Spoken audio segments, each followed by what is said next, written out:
రాసిచ్చిన నేను కూడా కోర్టుకు పోయి నాకు సంబంధం లేదని నేను కూడా కోర్టు ఎలక్షన్ అయిన వెంబటే మీరు రాత్రి రిజిస్ట్రేషన్ చేసే ప్రయత్నం చేసినారు. అది కాదని అవాస్తవం అని చెప్తున్నా కదా. సరే, ప్రభుత్వ కక్ష ఏం దీంట్లో కక్ష ఏం లేదు. ఏం ఫిర్యాదు దాంట్లో వాస్తవం ఎంత? వాస్తవం అసలు లేదు. అది 47 ఎకరాలు భూమి ఎస్టీలది. అదేదో ఎస్టీలది, అది కూడా 38 అని అంటున్నారు. వాళ్ళు కొన్నోళ్ళంతా రకరకాల రామరెడ్డి అని వాళ్ళు రకరకాల మనుషులు ఉన్నారు. వాళ్ళకు 38 కింద ఏదో డబ్బులు అడిగారు, వాళ్ళు ఇచ్చారు. ఆ మధ్యవర్తులు కొందరు తిన్నారు. అంతేగాని ఆ భూమిలో కానీ ఆ 47 ఎకరాల్లో కానీ ఎక్కడ కూడా నా పేరు లేదు, నాకు ఆ భూమిలో సంబంధం లేదు. ఆ డీల్ తోటి కూడా నాకు సంబంధం లేదు. అది చేసారు వాళ్ళు. కోర్టుకు వెళ్ళి ఆర్డర్ తెచ్చి ఎఫ్ఐఆర్ బుక్ చేయమని తెచ్చారు. నేను కూడా ఇప్పుడు రాసిచ్చిన నేను కూడా కోర్టుకు పోయి నాకు సంబంధం లేదని నేను కూడా కోర్టు ఎలక్షన్ అయిన వెంబటే మీరు రాత్రి రిజిస్ట్రేషన్ చేసే ప్రయత్నం చేసినారు. అది కాదని అవాస్తవం అని చెప్తున్నా కదా. సరే, ప్రభుత్వ కక్ష ఏం దీంట్లో కక్ష ఏం లేదు. ఏం ఫిర్యాదు దాంట్లో వాస్తవం ఎంత? వాస్తవం అసలు లేదు. అది 47 ఎకరాలు భూమి ఎస్టీలది. అదేదో ఎస్టీలది, అది కూడా 38 అని అంటున్నారు. వాళ్ళు కొన్నోళ్ళంతా రకరకాల రామరెడ్డి అని వాళ్ళు రకరకాల మనుషులు ఉన్నారు. వాళ్ళకు 38 కింద ఏదో డబ్బులు అడిగారు, వాళ్ళు ఇచ్చారు. ఆ మధ్యవర్తులు కొందరు తిన్నారు.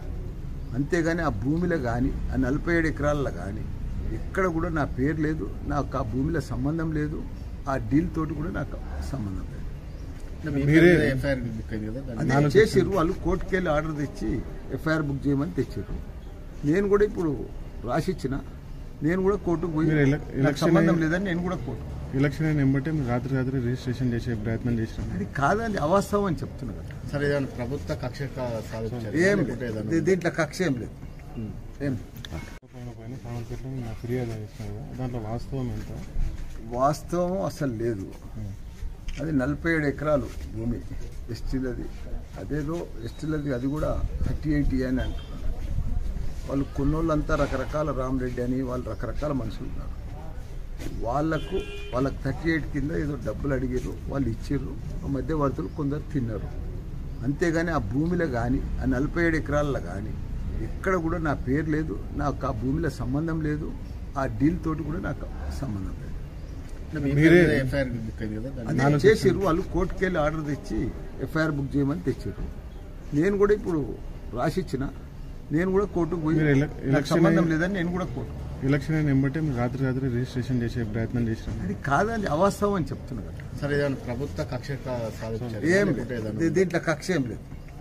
ఏం భూ కబ్జా ఆరోపణలపై మాజీ మంత్రి మల్లారెడ్డి హైకోర్టును ఆశ్రయించారు. తనపై షామీర్పేటలో నమోదైన కేసును క్వాష్ చేయాలని హైకోర్టును కోరారు. గత వారం క్రితం అంటే డిసెంబర్ 13న మల్లారెడ్డిపై అట్రాసిటీ కేసు నమోదైన విషయం తెలిసిందే. 47 ఎకరాల భూమిని కబ్జా చేసిన ఆరోపణలపై మల్లారెడ్డితో పాటు 9 మందిపై కేసు నమోదయ్యింది. తనను రాజకీయ కక్ష సాధింపుతోనే ఇలా చేస్తారని మాజీ మంత్రి మల్లారెడ్డి పిటిషన్లో పేర్కొన్నారు. మల్లారెడ్డి పిటిషన్పై శుక్రవారం అంటే డిసెంబర్ 22 హైకోర్టులో విచారణ జరగనుంది.